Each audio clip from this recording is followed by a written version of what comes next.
The Joe Rogan Experience. So what are you telling them to think of when you're telling them, like when you're teaching combat pistols and you're teaching them how to utilize a pistol?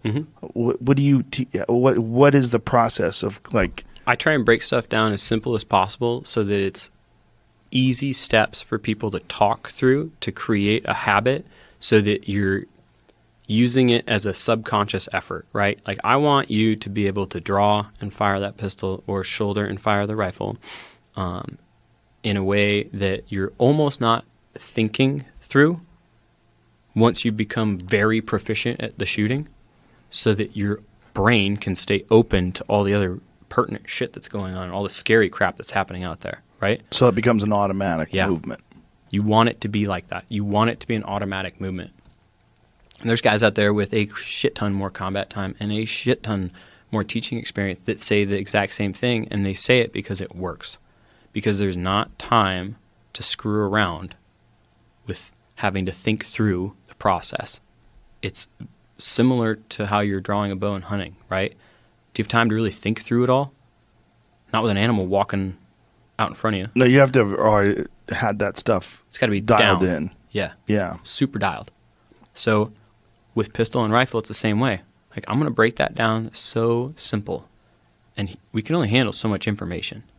So I'll break it down real simple and then feed you more pieces individually as they come up.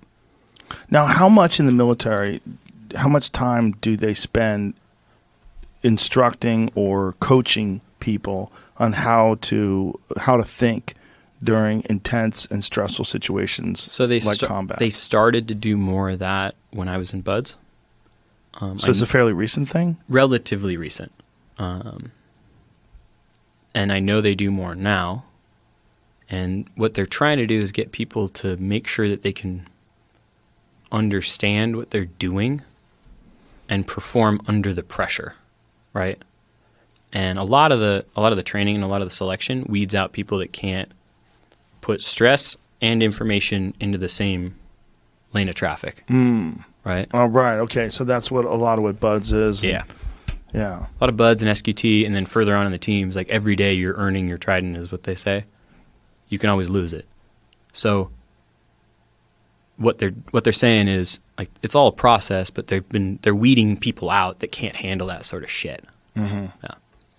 And so, is this something that they've written books on? Are there manuals on this, and or is this just something that's understood and known? I don't remember there being manuals on this for me when I was in, like, psychological stuff. Mm-hmm. We did have some guys come in and talk to us, and then what kind of advice would they give you? Oh God, I don't particularly remember exactly what the advice was, like word for word, but I do remember it being like, follow your training, we're training you the right way. And it's not the do as you're told. It's do what you know how to do. Right. And you'll do it well. And is a lot of being able to perform in combat in these situations that are insanely stressful and to be able to manage information and stress at the same time, is a lot of that just learned by experience? I think so. What was it like for you? Being overseas or the whole process? Yeah. Well, I was one of the youngest guys there because I was augmenting, meaning I was an extra person. I volunteered to go, asked to go. So I was open ears, open eyes, and closed mouth for 4 months. Like, these dudes that are over there had been doing it for a long time at that point, because I was there in 2011 and 12. And it's all a process that is fatally consequential. And I knew that. So you're like, I'm just going to shut up and fucking listen. Or shut up and watch. That's wise. It's fucking terrifying is why. It's not necessarily being wise. Like, you're just, I don't want to die. Yeah. Like, that dude's stepping over there for a reason.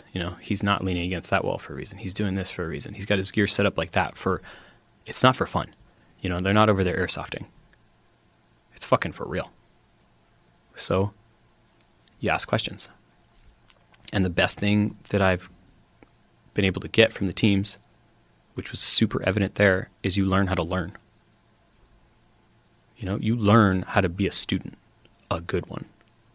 Because if you're not, there's a good chance you could die. And a lot of guys have died overseas, and a lot of guys have died in training, still doing the right thing.